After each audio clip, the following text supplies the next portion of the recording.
All right, whenever I'm ready, I'm ready. So, hello, folks. Welcome, people first. Here we go again. Jonathan Sinelli, again, bringing to you from the Construction Life Studio. Manny, great friend. This is what life's about: is partnerships. Everything starts with relationships. Alex, this is why you're here. Angelina, thanks for doing the shit you do, because that keeps everybody flowing. I'm honored to share space with you today. I appreciate that. We met at a dinner together, and shit, man, hit it off. And that's why I knew about you. I'd listened to one of Manny's shows where you were on it, and I got all that, and then reconnecting was just like, this is freaking phenomenal. This is cool. So thanks for being here, man. Yeah, thank you for having me. And excuse me, Manny, Angelina, thanks for doing all this. All right, folks, I can talk for a long time, and Alex is here, and I want to pivot right over to you. There's lots buzzing around, and I always like to, not always, but sometimes I like to start off with a fun, thought-provoking question. Sort of just changes the trajectory. It gets us thinking differently, and understanding how our brains operate, because I love neuroscience and things behind that. So here's the question coming your way, and it's kind of we're in May, so Cinco de Mayo just passed. But here's the question. You're in a room like this, okay? Yeah. Coming down the hall, there is this speedy ostrich running down the hall wearing his sombrero. He flips open the door, looks at you, you lock eyes. You think, what's he doing here? And what's the first thing he says to you? An ostrich. An ostrich wearing a sombrero, pops his head in. What the hell is he doing here? Yeah. And what's he say to you? Wow. That's a good one. Are you going to get out of my way? Oh, shit. Listen, man, that's cool. And my response would be no. Well, you know what? Thank you. Listen, you're here because you're connecting great people to great people. Alt Labor Solutions is something really remarkable. It's on a great trajectory. I'm not here to talk all about it. You are. Listen, so tell the audience out there, Alt Labor Solutions, what is it? How does it start? Because I've got a whole bunch of questions that I want to unpack, but I want to volley it over to you. Yep. How's the concept come to be, and where are we at with it today? So how it came to be is that there's a lot during the pandemic, or shortly after the pandemic, there was a lot of issues with labor. Being a union contractor, we sit down in meetings with our organizations. So with the sheet metal side, there's Toronto Sheet Metal Association, Ontario Sheet Metal Association. On the HVAC and plumbing side, you're dealing with MCAT, Mechanical Contractors Association, or MCA. And so I was sitting in one of the meetings with Ontario Sheet Metal Association with the negotiation meetings. So basically, they're the body that negotiates for the contractors with the unions. Sure. And so, there's about 40 or so other contractors there that represent their company. They could be owners, or they could be representatives of the business.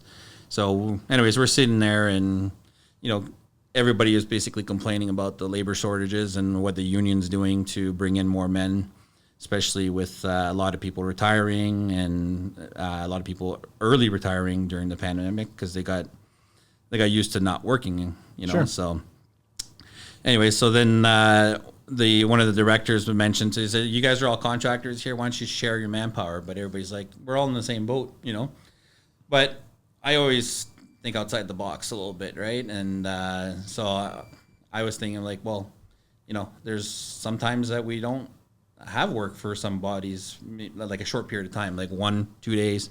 You're waiting for permits. Permits was a big issue during the pandemic. Sure. And as soon as they come in, then you're already behind, and you got to catch up. So, but the times that you're not getting rid of your manpower, and you got guys sitting at home, minimum 1 day to 2 days, it could be 2 weeks. You don't have to lay them off. You lend them to other contractors. We do it already. We have a couple of contractors that we deal with that you share, but it was always a one-way street almost. Like I was always sharing my men with them, and then whenever I needed men, they were either too busy and they couldn't help me out. And so I'm looking at the fact that I was like, I'm one contractor that has the option of, or the availability of manpower here and there. and starting to think there must be thousands of contractors just in the GTA alone of the trade that I'm in. Mm-hmm. There got to be others. And if everybody's on the platform, throwing those bodies out there and having, like sharing manpower between the minimum 1 day and so on, it would actually, benefit the industry to keep the labor force rolling. And so what at the start, I was thinking of managing it myself, like over the phone. And as I was driving home afterwards, the wheels in my head were spinning. I'm like, I got to do something, I'm like, like being at those meetings too, it's old ideas. There's older business owners there. And to get your point through sometimes for something new, it's hard to pass it through, right? And they'll listen to you, but it stops right there. So when I left there, I started thinking about it, how I'm going to do this. By the time I got home, I went straight to my computer, opened up a PowerPoint presentation, and just started mapping it out. And how I was designing it is that I don't need to be on the phone. I could build something, a platform that will allow me to allow contractors to collaborate, is to join the platform and do a schedule, put your men on the schedule, it goes into a marketplace, and from that marketplace, other contractors can view and they can borrow your men for those limited days or limited hours that you put them on there for.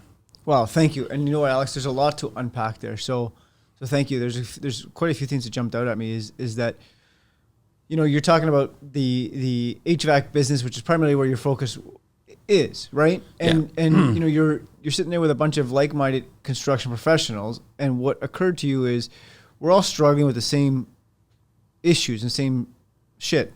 Yeah. Labor. Yet there is an ideology or philosophy of like, let's just do it the way it's always been done and not sort of change things. So you took it upon yourself to said, how can I be cause in the matter and do something in a ripple effect? And when we talk about, literally, that's why we're here is you literally flipped the script on and said, how can I put people first? Yeah. How can I take the lead and bridge the gap? Because we all live it, right? Where it's like, oh shit, I've got work for the next 3 days, but the end 2 days of the week I don't have work. So what happens is that tradesperson stays at home, right? Yeah. Well, that might work once, maybe twice, but eventually, what's going to happen? Either they're going to say, like, I can't sustain life like this. I need to work. They're gonna leave, right? Oh, we usually get threatened to leave if I can't keep a full 36 hours a week at least. And this is the reality too, right? So now you're losing great folks. Yep. And so now, again, we're disrupting culture, we're disrupting everything, and it's all flowing, shit flows uphill. Yeah. Right? So you're carrying all that burden. Instead, you come up with this philosophy of something that's already been doing. All you're doing is simply refining it. Correct. I think there's a mismanagement of the current labor force that's out in the industry right now. Right. And I'm trying to solve that issue, which would relate to the labor shortages overall in the industry. We do have a labor shortage of manpower. Mm-hmm. I'm not trying to tackle that. I'm trying to tackle the labor that's actually not working to help the industry construction move forward and finish projects in a timely manner. Yeah, you're bridging the gap of the downtime. Exactly. Trades. Who's this, for those who sort of got that message right now, like, ooh, Alex, you're onto something. Does it apply to me? Like, what trades are we talking about? So to start off, we got general contracting, and general contracting is they'd be available to view all the trades. So they can actually get any kind of subcontractor they want from the platform. Now, we do have electrical, sheet metal, plumbing, HVAC, painters, drywall, stucco, name it, painting, taping, glaziers, hazmats, fireproofers, sprinklers, insulation. There's 18 different trades right now that I have launched, and we're progressing through all of them. Right now I'm doing a little bit of research on bricklaying on the union side. Mm-hmm. So the one thing that I decided to do is to not have any crossover between the trades. What do you mean? So the unions don't want to be crossed over with the non-unions. Okay. So as soon as that happens, there's some kind of conflict there, because then well, number one is that if you're a union contractor, you can't sub out to a non-union contractor. Got it. Yep. So that's your separation there, and we also divided residential and commercial industrial together. Sure. But residential and commercial are divided. And so each trade has 4 different subscriptions, so that you can, when you sign up, you have to pick your trade. If you're residential union, or if you're residential non-union, or commercial union, commercial non-union. Got it. That way it divides everybody into their own category. So that way there's not any crossover, and then there's no issues with the union side afterwards. I get that, and I get those details because had a few conversations with you, and I've learned what I've learned, and I've dug into some of the details. But I want to sort of stay out of the tall grass for a moment. Let's even just back this up. So now, electrical is my background. So if I'm an electrician, if I'm an electrical contractor, and I have a gap for 2 days on a project because I'm waiting for equipment to arrive before I can install it. Yeah. This is true, a real situation that could occur as a contractor. And I'm going to first start in the non-union sector. Yeah. It's easier for electrical and non-union. Being part of the alt labor solutions platform, I can now tell my guy, or I guess solicit my guy and say, okay, I have Matt who's available for work for the next 2 days. Is there another electrical contractor out there who needs a guy for 2 days? So what you would do is you would actually put an ad out into a marketplace. That's how the platform works. So let me take a step back. So there's different levels to the platform. I evolved it throughout last year that we've launched. We launched May 1st last year. Sure. But it's evolved, and it's evolving more too for future expansion right now.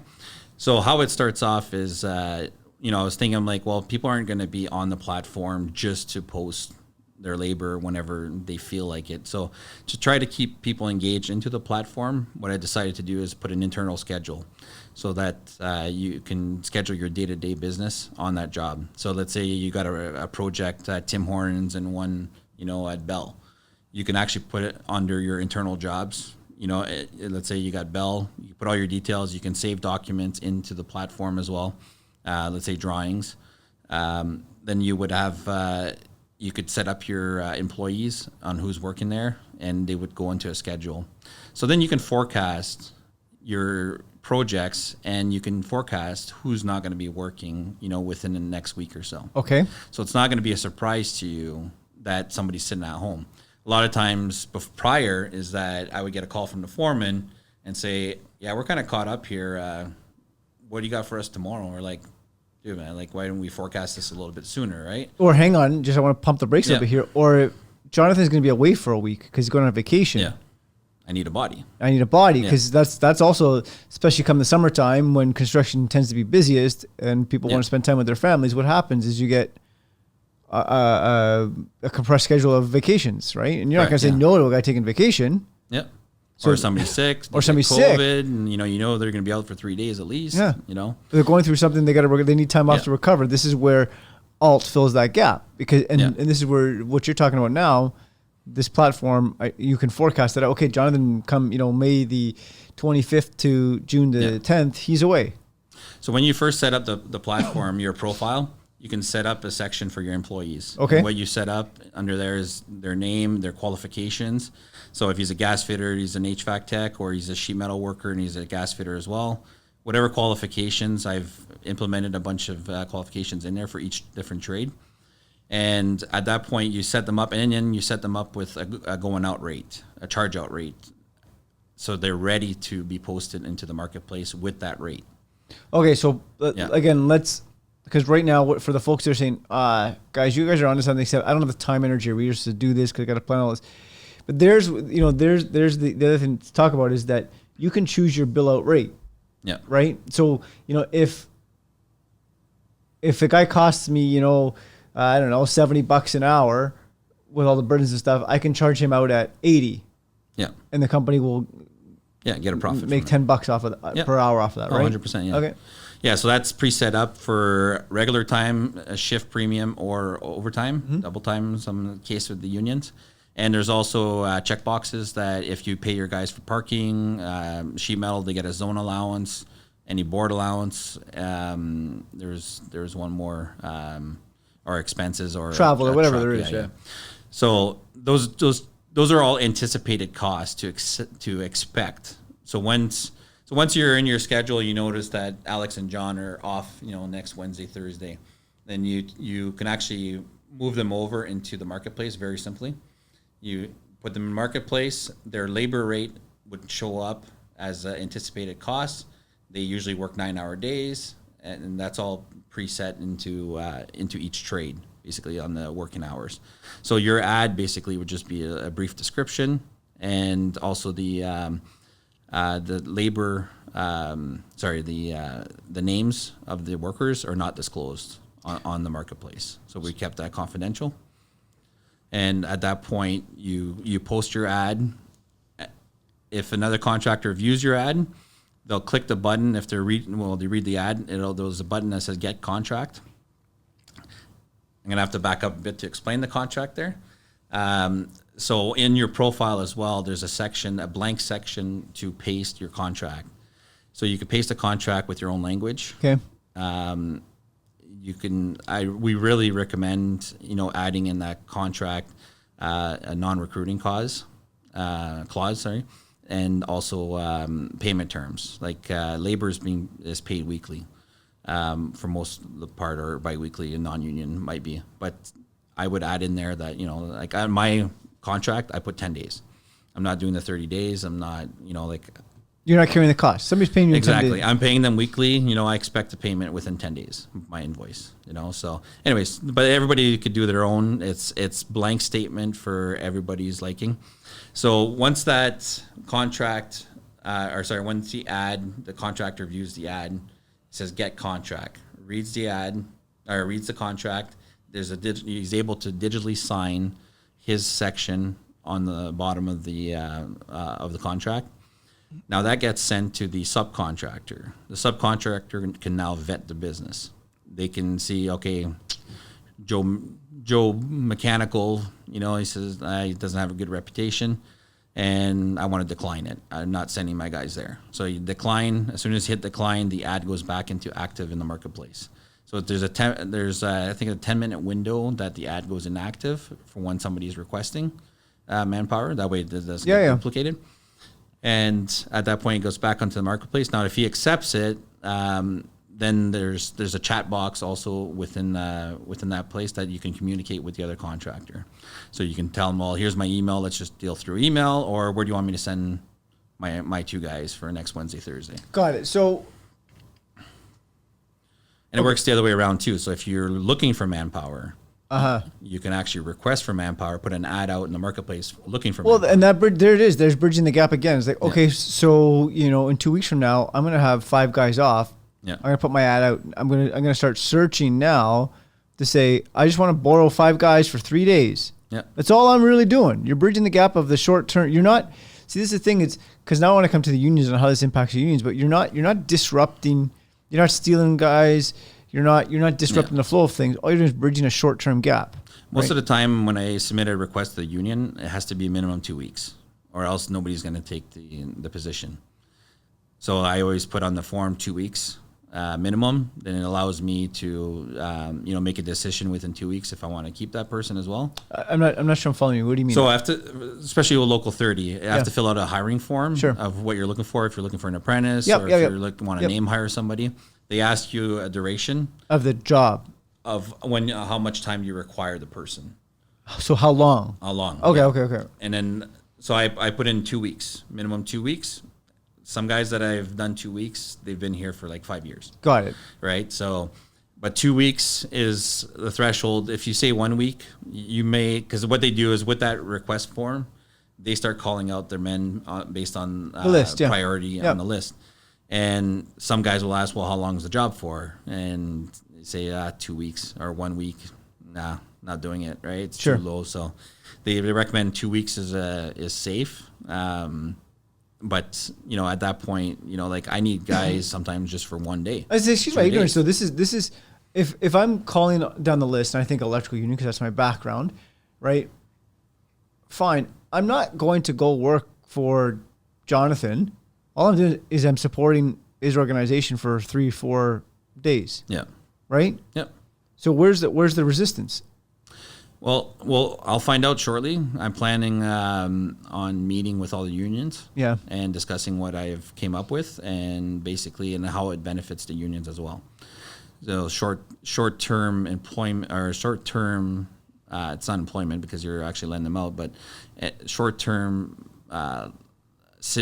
employees sitting at home actually causes the union to lose money as well, because they're not building out the burdens, right? Every hour work, they get a piece of the pie, right? Exactly, right? Yep. So, and guys are not going to hire somebody if they only need bodies for a day or two just to get over the hump. No, they just say, well, we'll figure it out. We have no choice to figure it out. Yeah, and they, half the time usually it's because you're getting, chased by the GCs or somebody to I lived this world, right? Coming from the Oz Electrics world, the big electrical contractors world, you had to deal with the unions, and it was like, if a guy's away for 2 days, it's like, hey man, the foreman is struggling on site with the team. We have to, hey, I can't really call the union because they're gonna have 24 hours to respond, and by that point, the guy's gonna be back. This to me bridges that gap. Yep. This is like, fuck, I can't wait. I can't wait. And and so now you're keeping the foreman happy, you're keeping the crew happy. Yeah. You're going to learn different things by having, Mark come over from, I don't know, Northtown Electric, come over to Oz Electric to, you're not, it's not. You're giving your employees a wider range of experience by branching off and going to see how other people do it and other contractors, and it could benefit you when they come back. Now, hang on a second. I have to assume that there's some sort of intellectual property clause signed where, well, that's not going to, from a worker level, that's not going to occur anyway. Okay, so never mind that question. Well, there's a workers' compensation, WSIB, in that, we do have WSIB and insurance check marks that you have to confirm that you have it. If you don't have it, more than likely that contractors may not hire you. So as a subcontractor, you're taking responsibility of your WSIB for that job. Yeah, so let's say I go work for you for 2 days and I happen to get hurt on that job. Yeah. That would go under your WSIB. But if you check off that you don't have it and the contractor hires you, these are all great conversations, right? Because there's the risk, right? Okay, it's like an athlete.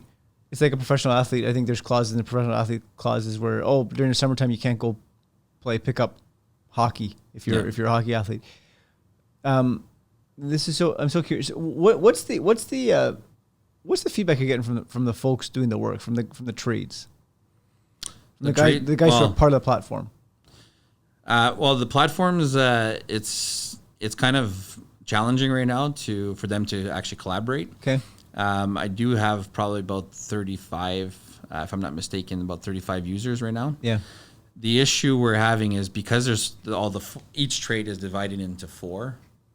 So you could have 4 different HVAC contractors on there that do not communicate at all because they're all in the separate subscriptions. They're all separate marketplaces, really. Exactly. Yeah. Yeah. So they don't see any of their ads or anything in the marketplace.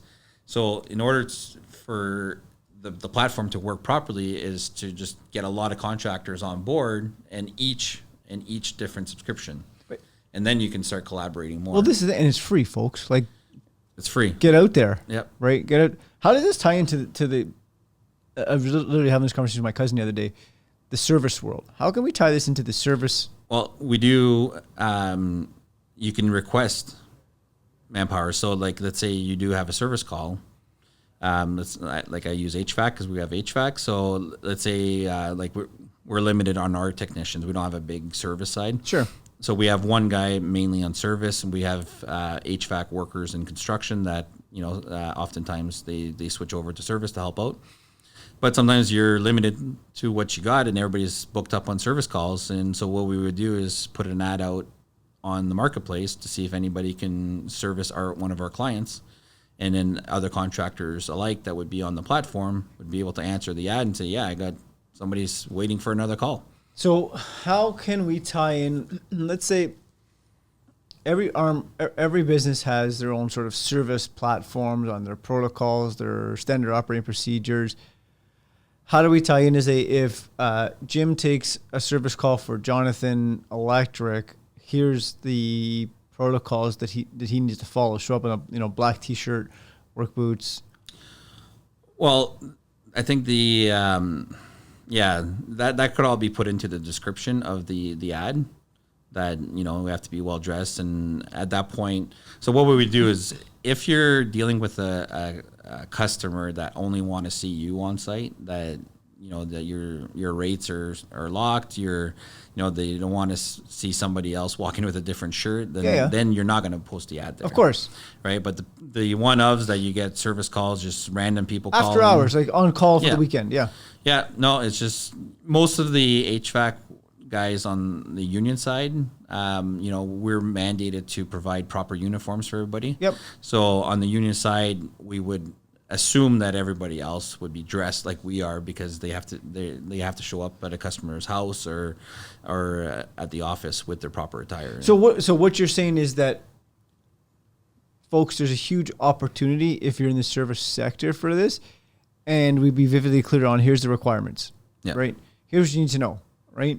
If you're going to take the call for the weekend, because sometimes that's the struggle, is you got nobody who wants to take the call, who wants to be on call for the weekend. Well, there's somebody out there who, hell yeah. Yeah. He or she will go, I'll go on call for the weekend. Yeah. Right? So you sub the guy out, or you sub the person out. That's cool. All right, so even works in construction. So let's say you got a shutdown in construction for a weekend. Yeah. Right? You need bodies. Like we had one job that nobody wanted to work double time. And it was summer just started too, and it's like, well, it was only the foreman that wanted to work, and I was like, all right, let's put an ad out and see if any takers. But nobody answered the ad, and he made it work. But at the end of the day, you could still request manpower for when you need it if you got an advance notice as well. But there's perfect, like that happens so frequently that gets untalked about, is that, we got to shut down because we got some work to do. Well, even if it's double time, folks some people have commitments in life they don't want to work. They don't want to work that period of time. Okay. So Alt bridges that gap again. Yeah. Look, that's cool. So I think I heard it, but I want to ask it anyways. What's been the biggest challenge for you? Biggest challenge, well, to get contractors, the contractors that have been complaining about labor issues, to actually get them to sign up and to be part of a collaboration. I just find that there's a lot of complaining about the labor industry. And when it comes down to it, that somebody's come up with something to help them, they like the idea, but then you look back at it, they never signed up. Right. And I was at the CMPX show. Everybody I stopped to, my pitch was, are you a construction business that are struggling with the labor industry? And they just roll their eyes right away. Oh, don't get me started. And I'm like, give me a few minutes of your time, and I'll tell you what I come up with, right? And then they're like, all right, whatever. And they're just very negative about it. But then I start telling them about it, and they just get engaged, and they're like, really, you've done this? And one of the major things is I start off my pitch with is the contract, the digital contract, because everybody's concern is having other contractors recruit your men. Okay. Right? So, and the recruitment clause to me is going to be a big thing in there because it's a legal document, and if somebody violates that, then there'll be problems, right? So, but I'm at the stage now that if I treat my men with dignity and respect, and I feel that my guys will not jump ship on me, and I can have that agreement before I even put them on that platform. Absolutely. This is what, this just lit me up. That's the psychological safety. That's the culture, the fluffy bullshit word that's thrown around, but that's the psychological safety that when you talk about putting people first, you're augmenting the experience. Yeah. Right? If there's a concern that our folks are going to jump ship, then shame on us that we're not doing the things right. This here, Alt is bridging the gap to say, Jonathan, I can't guarantee you 40 hours all the time. Yeah. Because we have short. Here's what I can do. What I can promise you is you can be part of this platform. Yeah. Right, and that will bridge the gap to 40 plus hours if needed. Exactly. Right. What you're saying is, listen, folks out there, and I'll call it. Shit, or get off the pot, man. We have an industry that's like always complaining about how things used to be so good, and the good old days, and nobody wants to work anymore. Well, here's the fucking solution, right? But it takes a community of folks who are like-minded, and able to get on board. And you talk about the fear of stealing men. Well, first of all, that's not a concern. If that's a concern for you, then go dig in and fix that. And if that is, and here's another thing that just popped into my head: unsolicited information coming your way. If there's any sort of, legal professionals out there, maybe this is it. You bring a legal consultant on board to say, listen, man, for all those uncertain folks out there, give them the certainty they need. Yeah. Create something. Well, we've had our lawyers since day one, since I've started the business. We actually had that digital contract. I actually paid my lawyers to draft the contract, and it got shut down the day before we launched. Okay. Because if it was going to be basically a template for everybody to use. Okay. And we had drafted out with the recruitment clause and payment terms and everything. But the owner of the law firm came in and said, no, you're not putting on that, because then if there is issues, then I could be named in the lawsuit. So if there's issues between recruiting, and then because I provided that legal document, I could be named in the lawsuit. So he says, you don't want to go down a route, it's going to cost you money. So we quickly revamped it and made it a paste only contract that you could paste your own contract. The digital signature feature still stayed. We had to redesign that basically the day before we launched. How do you stay grounded, calm, and collected for all this? Like, it's roadblock after roadblock. What do you do to stay whole and complete? Oh, geez. That's, you know what? Sometimes I have to just get up and walk. I can't wait for this upcoming gardening season. I started gardening, in the last 5 years. And I work from home, so which makes it better. But I find when like juggling both businesses, it's challenging, and you get to a point that your mind's a blur, and you don't know what to tackle next because there's so much in front of you. And when that comes, I just know to get up and go. Get up, take a walk around. I go see the wife inside if the kids are around. Just get your mind off of work. And the garden that I'm doing is every year that I've been doing it is my fail-safe, basically, because I just get up, go to the garden, pick some weeds out, talk to my tomatoes, and then I come back, and I'm able to actually streamline the next step, because I'm getting stuff thrown at me all the time. I need these shops, I need this change order, I need this, and you're like, which one's priority? And your mind starts getting scrambled, right? And you're trying to please everyone at once. And at that point, you know what? When I step out and I come back, I'm focused. I could just tackle one thing at a time, and then it just simultaneously gets done. Look, you're managing an HVAC business. You're managing all. You got to show up as a husband, as a father. It's heavy. It is, yeah. It's heavy. Yeah. So thank you for unpacking that. Like, you talk about a garden, so tell me about this garden. I'm curious. Like, what's in the garden? Well, last year was my first time I grew some cannabis. Okay. And how'd that go for you? No, it was actually amazing. It went 8 feet tall, 8 feet wide. Oh my gosh. I had 2 of them, but I found out one was a male, so I had to chop it down. I don't know what that is. That's no good. Yeah, the male pollinates on the female, and there's too many seeds that come out of it. Okay.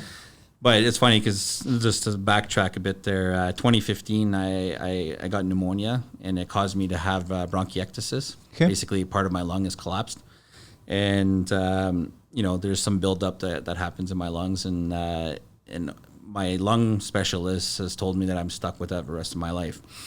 And I don't believe it. I think there's something out there. And I read up into salt therapy. Salt therapy helped me, but it didn't cure the problem. And then hang on, what's salt therapy? Salt therapy is basically, so actually I got one with me just in case there, but I got a little inhaler. Yeah. There's salt in the inhaler, and there's a screen that blocks the salt, and you just breathe in, and basically you get little particles of salt that goes down your lungs. It cleans And everything. What it does is it liquefies any kind of mucus that's too thick.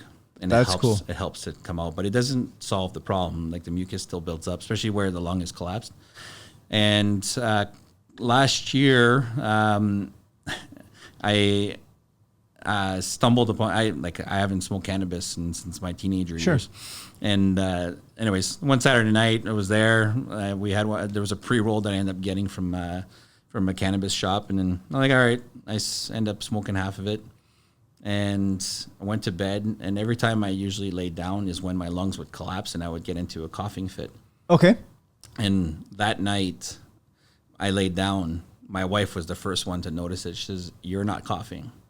I'm like, "I'm not coughing. You're right. I don't feel the urge to cough either."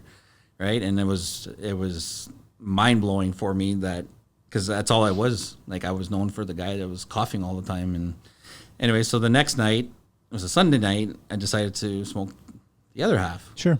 Same thing. Went to bed, no coughing. So I'm like, then I Googled it. So if you Google what cures bronchiectasis, nothing comes up. If you Google, does cannabis help with bronchiectasis? There's so much stuff in there that tells you that it reduces. According to bronchiectasis news. Oh, I said Google. Yeah. I was listening. Yeah.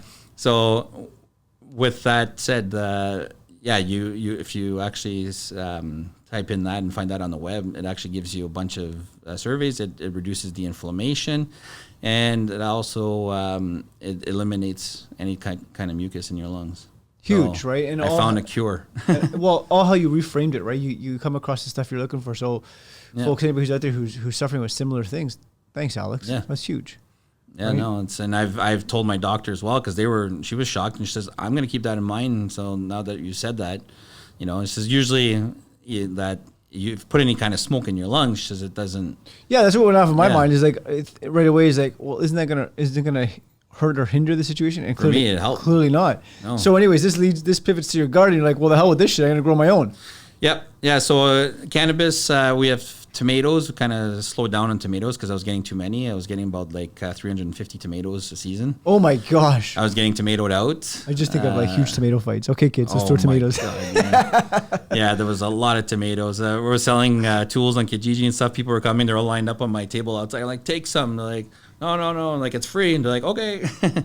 But tomatoes. We used to do a lot of peppers. We stopped that. This year I started garlic. And we're gonna lots of eggplant and zucchinis, so we really like that. Tomatoes, we're gonna start asparagus this year. That's cool. Yep. Like, what about? I mean, you're exhibiting a different amount of energy and illuminating differently when you talk about your garden. Like, what about the gardening that kind of excites you? Like, what is it? It's seeing it grow. It's kind of. You know what I really miss about construction? Sure. Seeing the final product, what I've done, right? Sitting at my desk now is not the same as it was when I was on the tools. Okay. And being a sheet metal worker, I took a lot of pride in my work. I made sure that everything was straight. I had an issue if my spiral was just off a little bit. I would get my guys, take that screw out, push it over, pop it back in, and I'll tell you when it's nice, right? And for me, the satisfaction of seeing a final product, it's just next to nothing. Like, I can't explain it. And I miss that in the construction field. I know my guys are doing it for me, but I don't see it all the time. And having to grow something, I find that just the satisfaction of it. Like, I germinate it inside of a grow tent inside my garage. Yep. And seeing it grow, I'm just involved. And seeing the final product, but also just the relief of the relaxation. I find it just relaxes me. And it just wipes my mind of work. I don't think about work when I'm in the garden. And I know it might sound weird to some people that don't experience it, but I guess I'm an old soul, and I've always been told that since day one, since I started the industry. I was second year apprentice and I was a foreman. So I started really young at running jobs, and people always thought like, wow, like you seem a lot older than what you're telling me, right? So I don't know, maybe I'm, and especially I had hip replacements when I was 23 and 25. So I always say that I was 25 going on 76. You know, you gave me chills, and you know, I believe in powers greater than you and I, and there it is, right? Like there's something out there, and there's symmetries in the way you describe and the way you light up when you talk about your garden, and then I think about what you're actually doing in a professional standpoint, right? So you're saying, hey, I'm going to go and it's amazing how you've acknowledged the disconnect so that you don't show up as an asshole to the people that matter most around you, right? Something's going to trigger, you're going to step outside or do whatever you're going to do. Or it even sounds like gardening for you is year round because you've already started to plant it. You start to germinate. Like you're not starting from plants. You're starting from seeds. There's a lot more attention. And then I take that back to the professional world, right? Like, here's what it is, folks. You're growing alt labor solutions from a freaking idea, a seed. Yeah. Right. And so you've talked about challenges, but I want to come back to now when you talk about garden, this shows up for me. Like when we talk about fulfillment, what's been fulfilling thus far? You're 12 months into alt. What's been so fulfilling for you in context to, you know, the gardening realm? If you can tie those two together somehow. Don't think there. I think the only fulfillment I've gained so far is the perspective of the idea from that I've been receiving from people. How it could be the next big thing if, like I was told a couple of times in the last couple of weeks that this might be the next Uber, the next app, right? But to me, I'm not looking to be, you know, a billionaire or millionaire. What I came out of this is I want contractors to stop fighting each other on tenders in the construction world. You know, the saying we're all in this together, I don't like that saying. Let's get out of this together, right? I want to get out of the old and come in with something new. And I just wish there was more people with innovative ideas that weren't so afraid to come forward.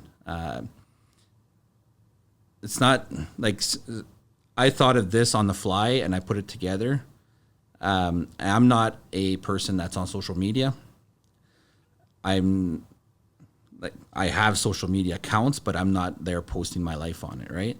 And for me to get into that world now and trying to push the business, it's challenging for me to do that because I'm reserved, and to put my life out there and show the product I am, it is challenging as well. But I know what I need to do if I want to move forward and try to get this product out there. But I just wish the construction industry would open their eyes and stop fighting each other and collaborate. Yeah, and actually wholeheartedly mean it. Like there's the bullshit of like, well, we're all in together. No, you're not. No, we're not. It's bullshit, folks. Yeah. Stop saying that crap. Because how many times do jobs not get, you know, finished on time or started on time, or how many jobs are not even taken because you look at it and go, I don't have the resources to do this job. Yeah. How am I going to do a $10 million job if I, you know, can't service it? One thing I noticed over the years when we first started with Nexus Mechanical, the margin that we were going in to compete were very low, next to nothing. We weren't making money. We were losing money for the first couple of years. Well, especially with startup business and putting so much money into tools and equipment and trucks and that. But the margins that we were going in just to get jobs were very low. And over time, I realized there's so much work out there. We're going to get something. So we like tripled our margins on estimates, and we were still getting the work that we were getting, the amount of work that we were getting before. Interesting. Right? So now we're hovering. We've stayed at those margins, and these are margins that we haven't seen probably from when I started estimating at Delta, which was in probably 2006, 2005, and I'm at those margins now, and I'm getting all the work that I need. So what have you learned? What have you learned along the way? Hold it there. What have you learned? About people or about the industry? Let's take both.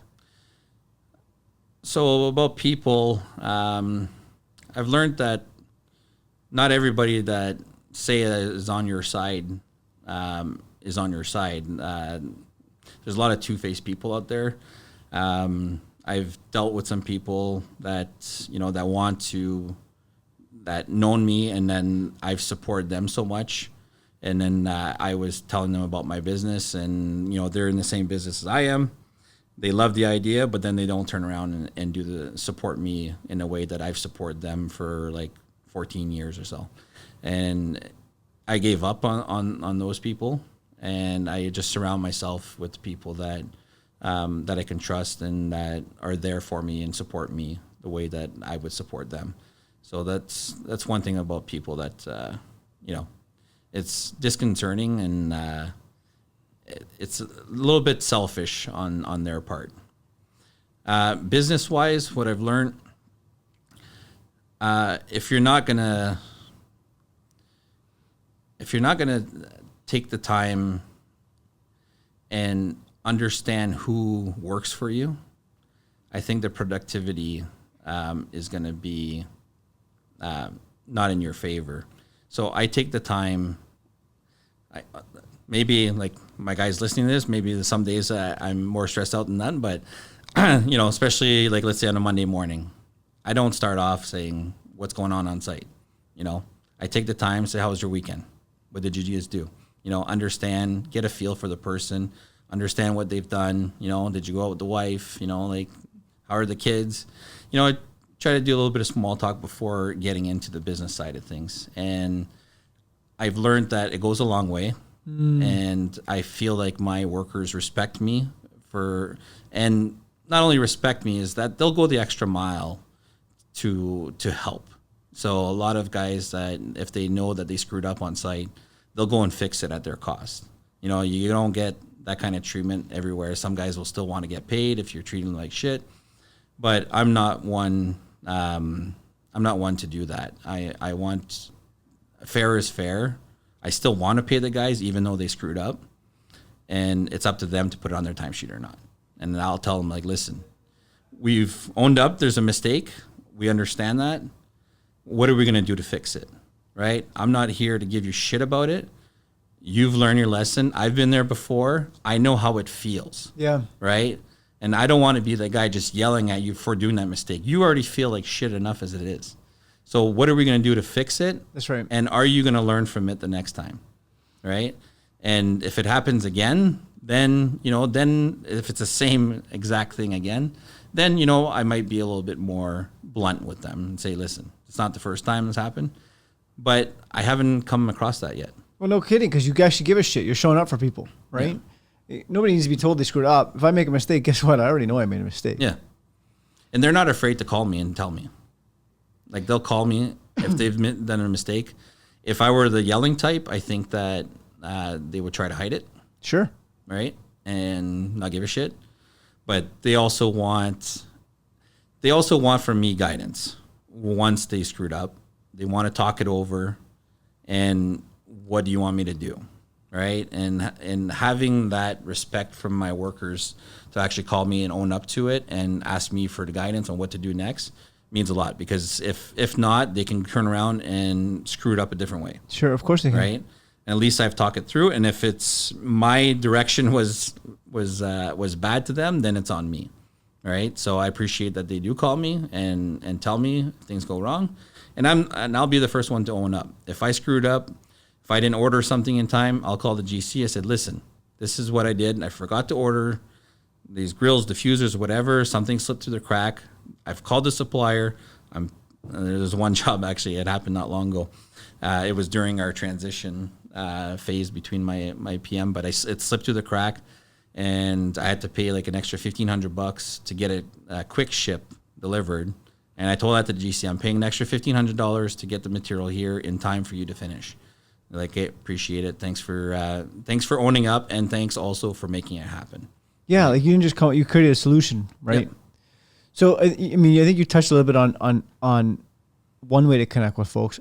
What else do you do to connect with human beings and stay connected?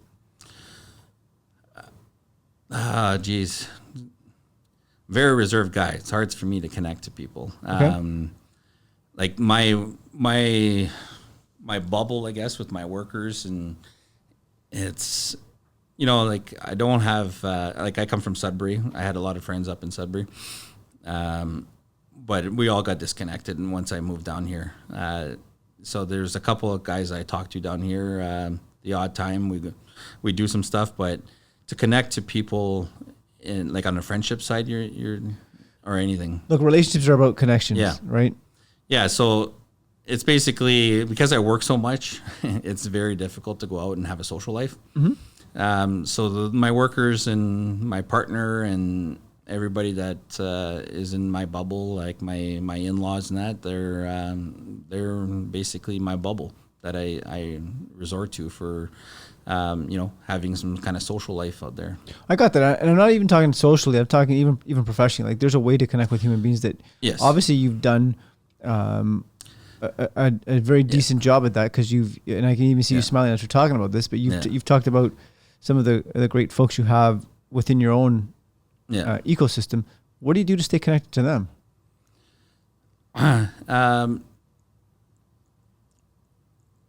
Like just the people. Well, I don't know. I guess just go with the flow, and I don't go out of my way to. I guess it's kind of a hard way to phrase this. I don't go out of my way basically to avoid people, if that's right. Yes. If there's a call, anybody, like I'm there. Like I'll pick up if I'm available. If not, I'll call back if they want to connect. And it's kind of so going back to connect people made me smile there. Like, some general contractors are very difficult to deal with. Sure. And understanding how to read people, I find, goes a long way, because I got some GCs that come off strong, and some people that work for me, they're like, "Oh, that guy's a dickhead." I'm like, "No, he's not. You just need to know how to deal with him, right? He might come off as a dickhead, what he's saying, but in a way, he wants the job done, but he's kind of joking at the same time." So there was an email that was sent, and my new PM was he says, "What the hell do you say to this?" I'm like, "Just sit down and learn," right? So I write back an email, and basically I tell them what they want to hear. Some of it may not be what they want to hear, but it's an answer, right? Mm-hmm. So I'm not going to be there Friday. I'm going to be there Monday. So they got an answer that, okay, they're going to be there on site. So that's what they want to hear. But I would also throw back some humor into it, right? And then all of a sudden his response was like, "Okay, great, thanks for answering so quickly." And then I get a message from him on Teams and says, "How the hell did you manage that?" He says, "I didn't think twice." The way I would have responded was like, like, "Fuck you," like, armor up, become aggressive. Yeah. But he says, you have a way with people that just, like it changes their mind, right? Like, I think I mentioned, I don't know if you heard the story when I was here with Manny about the guy from ice fishing. Not sure I recall it. Anyways, we went ice fishing up north of Sudbury, and we were like 4 cars. We didn't show up with any gear. All we had was a blow up tent. We just wanted the kids' first time to ice fish, right? And we had an auger and everything, and but there was all ice huts. So we drove right to the back end of where all the ice huts ended. So there's no more road there. So we just showed up. I got out of the truck. This other truck comes in, and the guy's yelling in the truck. Oh, I remember. Yeah, go on. I remember this story. Go on. Yeah. This is a cool story, folks. Yeah, and then so he's yelling, and my sister was parked there, and she didn't know what the hell this guy's saying, right? And what I've learned over the years, when somebody's loud, tone down your voice when you talk. Yeah, so hang on. I heard the story, so it's not fair to the audience out there. Yeah. To add, this guy comes out, he was just being a total dickhead. He was being an asshole. He was amped up. Something else was actually going on in life. Yeah. But he was yelling and screaming about, like whatever it was, move your truck, this and that. And then you took a very different approach, a very unorthodox, but a very unique approach where you were the opposite of being an asshole. So now pivot in. So I seen how upset he was, And in order for me to reach him and to bring him down a bit, I lowered my voice and I called him over. I called him over, and as he's coming to me, his face is red. He's ready to fight, right? And I extended my arm out further. You know, I'm reaching out to him and said, come here, let's talk. Comes there, I said, what is your problem? Let's get through this together. And he's like, you're in my fucking way. I said, listen, just talk normal to me. And I used my low voice, right? And then he would step down. His voice would step down. And then I was able to step up a little bit, and kind of like we end up meeting halfway. And I said, listen, what's the problem? And he says, where is it blocking the fucking road? I said, well, I don't see a road, but hey, listen. I said, Lynn, move your vehicle, right? So she jumps in. Oh, thank you so much. I'm like, listen, buddy. I'm like, what are you fishing for today? He says, oh, we're going to go some trout and probably some pickerel, this and that. And all of a sudden, we're talking at the same level. This guy's not angry anymore. Right? And I said, dude, man, I said, you got to go. My sister's gone. I said, have a great day. Good luck fishing. All right. Appreciate it, buddy. See you later. And he runs off, right? But I just changed his demeanor from like being so angry, ready to fight with me or anybody, and to be able to like, I could have been his best bud. There you go. And right? That's what it is, folks. You're not being an asshole, right? Yeah. Because it's really easy to armor up and go to war. Oh yeah, fuck you. And then, you know, and then what happens? You're gonna take that story and it's gonna resonate throughout your body for the next week because you're gonna tell everybody. In fact, it's a good news story where you're just like, listen, folks, I mirrored his. You didn't really mirror him. You took the energy, you absorbed it, but you also sort of mirrored back where you wanted to go. And like you said, I met him halfway, and by the end of it, it's like, okay, dude, I understand what you're from his perspective. Yeah. You're blocking the road, and from your perspective, like, I don't see a fucking road, but cool, man. Yeah. Dude, there was no road. We're on the lake. Thank you for illuminating what's not there for me. Lynn, do me a favor, move the vehicle. Right? Yeah. Super simple. It is, yeah. And she went back home and she told my dad about it, and he says, I would have punched him out. I'm like, well, that's what I don't want to happen. So there you go. There you answered the question for me. What do you do to connect with people? You stay you stay humbled. You stay humbled, man. You're calm. This entire conversation has been like, it seems like, and I know what I know about you, which is this much, but it seems like it takes a lot to sort of amp you up, right? Yes. Yeah. You have some self-awareness. You started it from when I'm getting sort of to a point of breaking. What do? Right? You go to the garden. Yeah. What do you do? Right? How do you respond? To this gentleman who, or I'm assuming it's a gentleman, but to this person who says, what the fuck, you didn't show up on site, on and on and on. Well, you injected your own little flavor to it, right? You injected humor to it. Life's too short. Honestly, like I've been through a lot of health issues, mainly physical. And I just think that especially with my hip replacements, I've seen people that are a lot worse off than me in the hospital beds, some younger kids. And you know what, life's too short to be miserable. And if I can connect to people that are miserable and actually change their perspective or change their attitude when they're around me, I'm all for it. You know, I was always told I was the class clown, but there's one thing of being a class clown and understanding and changing people's behavior that are around you when they're upset and that. And to me, that if I'm able to do that, it's rewarding. I find it rewarding internally.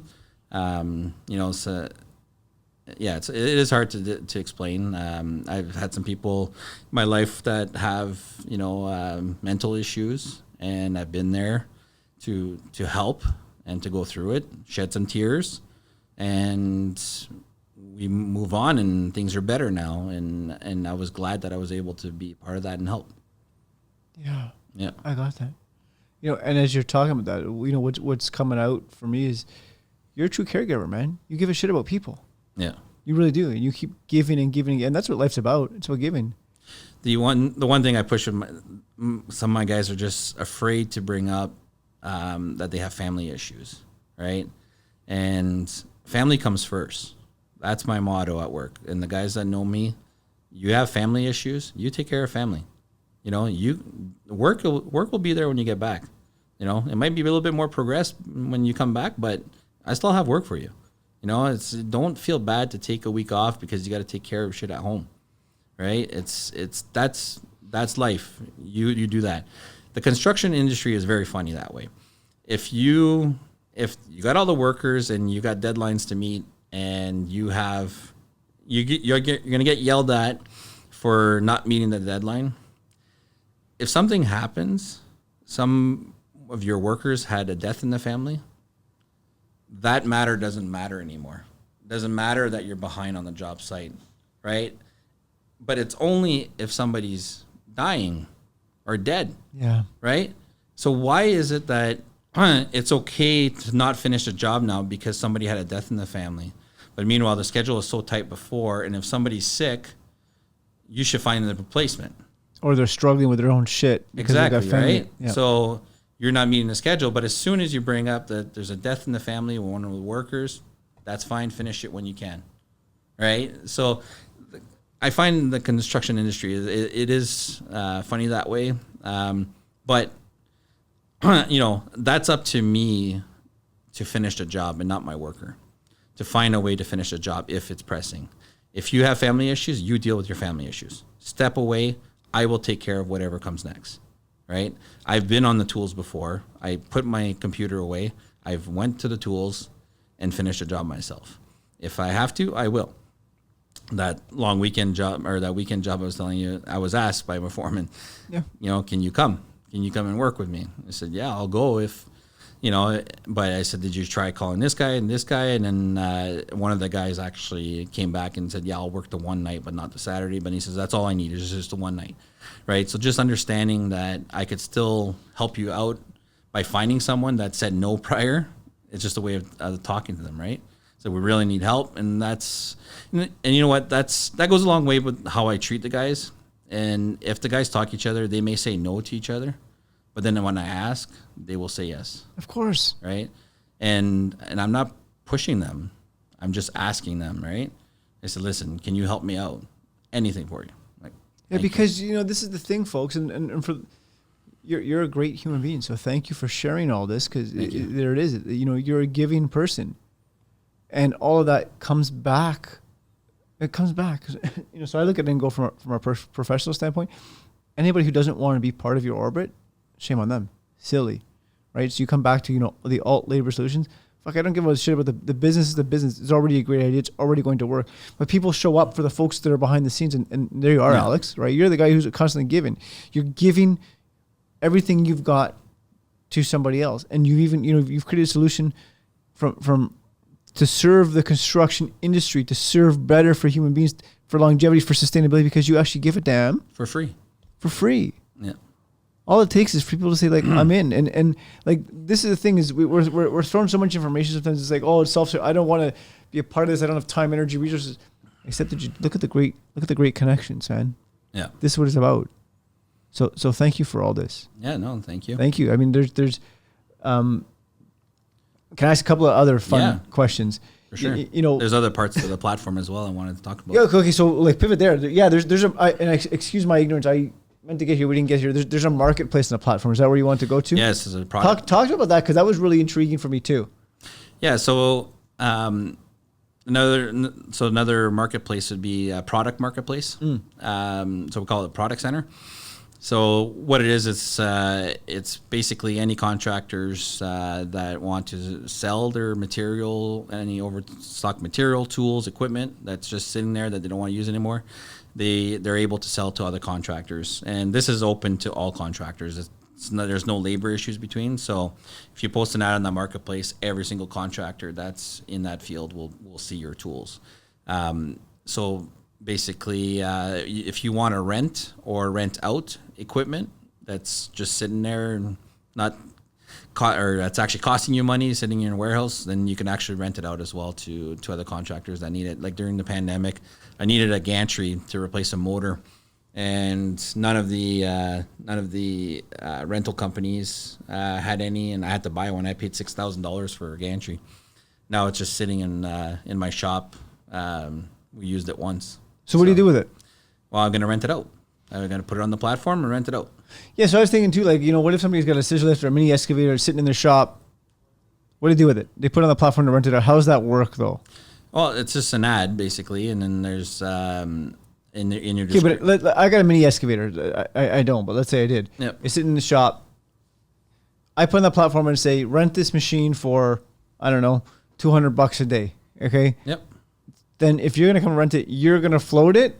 There's options for you to put in delivery fees if they want you to deliver it, or you just say pick up only. How does it work though? Now I become curious because I think of some of my cousins actually who are really, they care a lot for their equipment. And how do you protect the equipment? Something goes wrong with the equipment. What do we do? Well, you engage in a contract Okay. with the contractor that's renting it from you. Yeah. Okay. So like a hose gets blown. I don't. These are the finer details. I'm sure they're all in Yeah. the context. We'd have to sort of unpack this, and I guess it would be very specific for each scenario too, right?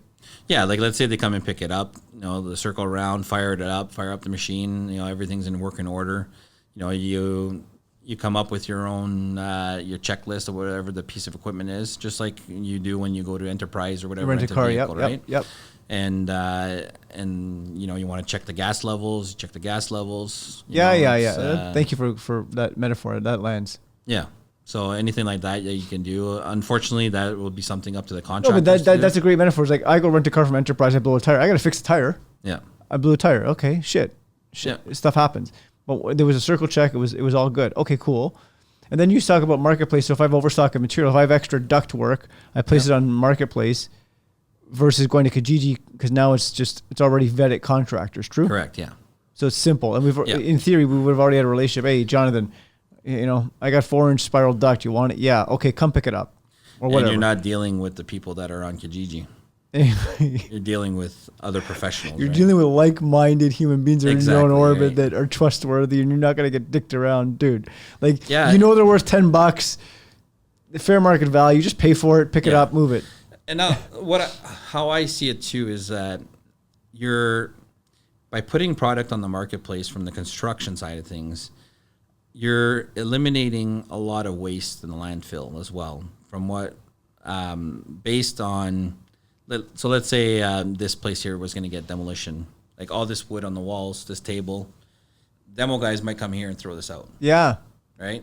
So if the GC comes in here and pre-construction takes pictures of everything, puts it on the platform, you may get somebody that's willing to buy the wood, buy anything that's in, like there's desks, there's chairs, anything like that, and other contractors may be available to purchase it. well, off them. and this is cool because it's not the Kijiji world, right? You're not. No.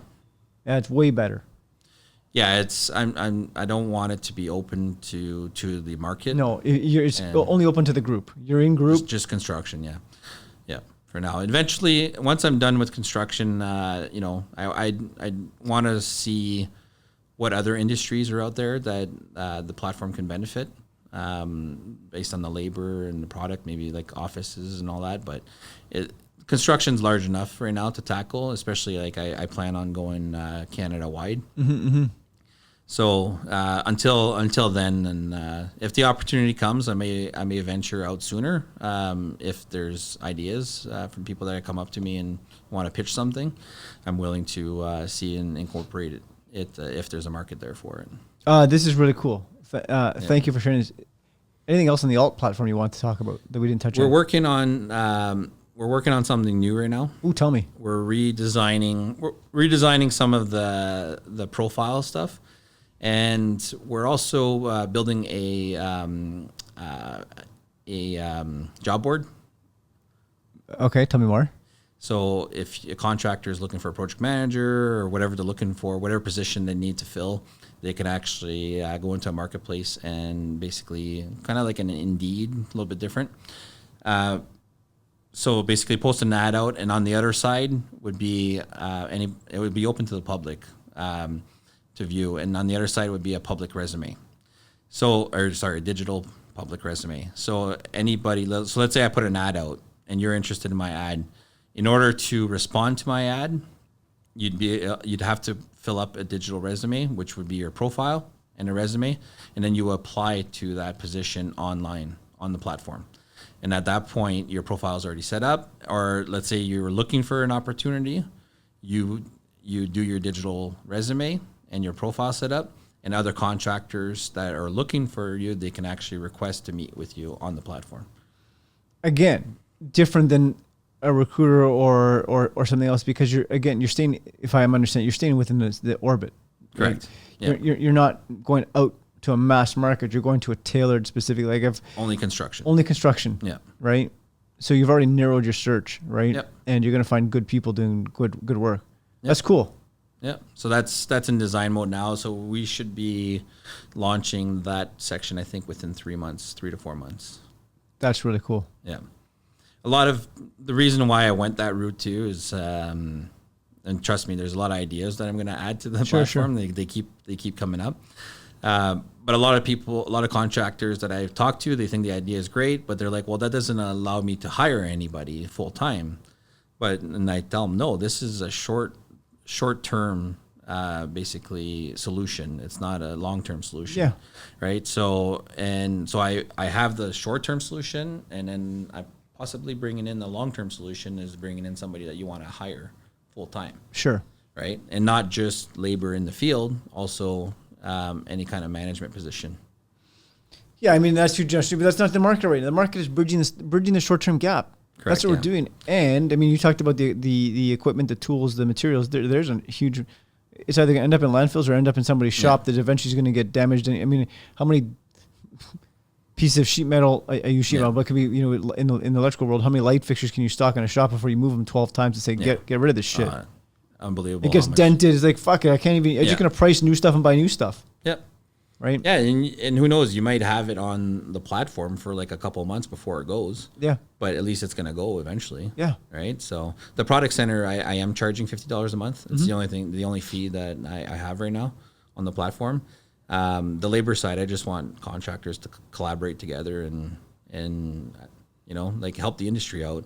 So this benefits the contractors that basically have no work for their workers. It benefits the worker themselves to get full week's pay. It benefits the contractor needing help, benefits the unions. Yeah. And what I've been told from Monty McNaughton's team is that it benefits Ontario's GDP. So, and to me, that was a big comment that they had said. I didn't realize it at the time, but I'm using it as a talking point now. And so it's, so if everybody that collaborates together on this platform, at the end of the day, it benefits Ontario's GDP, then, why not? Yeah, of course. Right? Why not? I haven't heard anything negative about it, other than the people wanting the full-time positions, but the concept idea, I think people would just, if they actually sign up and utilize the platform, I think they would enjoy it. Listen, folks, stop complaining. Stop bitching. Do something about it. I'm with you. Join the platform. It bridges the short-term gap. There's so many options. There's so many things you can do. Thank you for doing the work you do. Thank you for creating that. Yeah. That's cool. Couple of fun questions for you. Sure. What do you think your future self will remember about who you are today? Hopefully I could be lounging somewhere with saying that all the hard work paid off, because I am putting a lot of hard work right now. It's long days, manageable days. And I would also be happy with myself that I took the time with my family, even though I'm working long hours. That being said, is that when the time comes that, my family's home, working from home is a benefit, huge benefit. 5:00, I typically go inside. Kids are home from school. They're done eating their snacks. I go in, I see them. I chat with them. I typically don't go back out until 8:00 until they usually get ready for bed. Mm-hmm. I go back out 8:30, and then, I spend a couple more hours out in my computer, and then sometimes I come back in and they're still awake. So if I come back in at 9:30, I may catch them again. But I would just be happy with myself that I didn't just dedicate myself only to work. Got it. Even though that my work schedule is intense, but that I've separated family and work a bit. Thank you for sharing that. Yeah, I have. When we first started Nexus, our business plan included quality of life. And 2014, we launched Nexus, and our basically quality of life section was to be able to work at home. So this whole pandemic thing that happened, working at home, we were well in front of that curve, right? So we had 6 years on everybody on that. And to me, the summer times are the best. I got 2 workstations. I got one in the basement and one in the garage. The one in the garage, I can open up my garage door, I get flowing air coming through. My kids are on the driveway riding their bikes, riding their scooters, and they come up right up to my desk and then go back. They're just around me while I'm working, and having that around me and not being at an office setting that you don't see your kids all summer long, to me, that's night and day. I would not trade that forever. I have had opportunities to take on jobs that pay like over $400,000 a year, and I would not do it because it would bring me away from my kids and my family. Beautiful. Yeah, and I want to be my own boss. I love that you talk so much about family and children. I mean, children are something that really resonates with me. So, this kind of pivots nicely to the next question top of mind for me, which is, if you could teach children one thing, what would you teach them? I would say perseverance, but I think I'm going to go back to the feeling of accomplishment. To understand the feeling of accomplishment would bring like perseverance. So basically, when you're done a project, you look back at how you got there and what you've done, all the hard work you've done to complete it. Sure. You feel a sense of pride. You're proud of yourself, that what you've done. And I usually came home every night like that. You get the off days that, you're not happy how the day went because something happened and you had to take something down and redo it. And we've been there.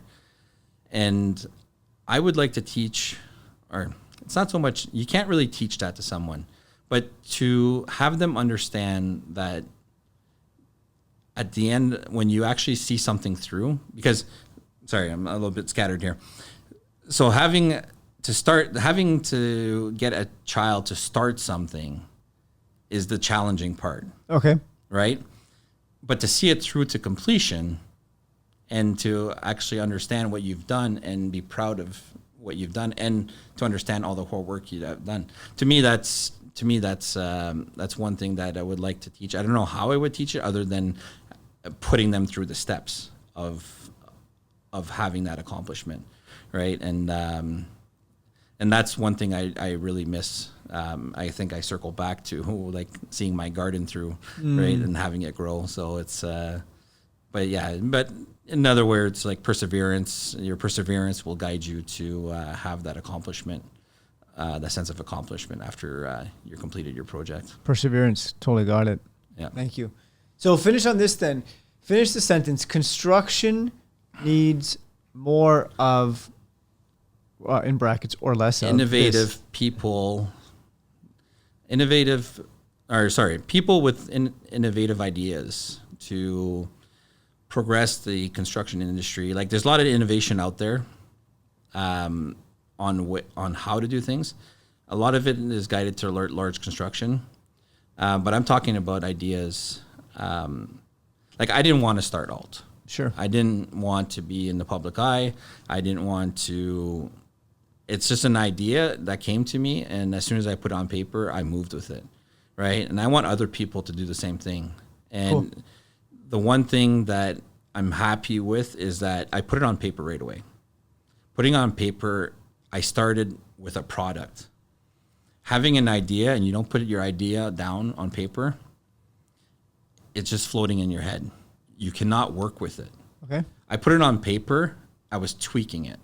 I was working on it. I built off of it.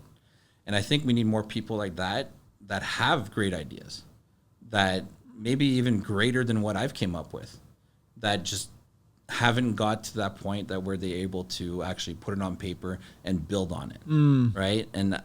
And to me, like with my experience with alt, doing that was was the smartest thing ever. Otherwise, it would just be an idea in my head that nobody knows. Yeah. Right. And it needs less of negativity. Got it. And I think the negativity fights the people that have the innovative ideas. Right. I think it brings them down, that they won't be able to succeed. Sure. That there's problems. Like, trust me, I put a lot of money into alt. I'm not seeing a penny for it. I'm not worried about that yet. But my perspective at the end of the day is that there's a problem in the industry, and I want contractors to get out of the norm and collaborate together and solve this as a whole and not as individuals. We're all individuals out there right now fighting for a piece of the pie.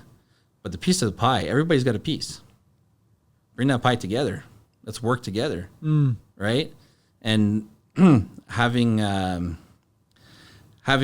negativity in the industry, it stems from the older generation, I find, that is still manipulating the younger generation. Right. Right. And I see it in multiple aspects of construction. On the union side, younger generation want change. They're willing to work more hours to solve issue like the shorter days. Like, they only work 36 hours a week. And there was negotiation going on about bringing it to a 40-hour week, either 410s or 36 and 4 on a Friday. And it's all driven by the older generation that are against it, because they're set in their ways. The younger generation wants it, but they don't have a voice. And this was brought up at one of the meetings I went to. Okay. And I felt like I was one of those younger generation. I brought up the fact they wanted to, like, how do we reach out to these younger generation? I brought up, let's utilize social media. That's younger generation is into social media. And basically, with the older crowd that I was dealing with, my young idea kind of got set aside. They heard me. They didn't get it. They didn't get it. So more creativity, less negativity. Yes. Got it. Thank you. Alex, pleasure. Thank you. Thank you. Details. How do people get in touch with you? Best way to contact you? Alex at altlaborsolutions.com. And you can also sign up at www.altlaborsolutions.com. And LinkedIn, I have a profile. Alt Labor Solutions as well has a profile. We're also on YouTube. Beautiful. At altlabor.solutions.com. We'll have that in the show notes. Thanks for making this happen. I appreciate Thanks for doing it. what you do. You're up to big things. Talk about a catalyst in the industry. You're doing it, man. Thank you. I appreciate it.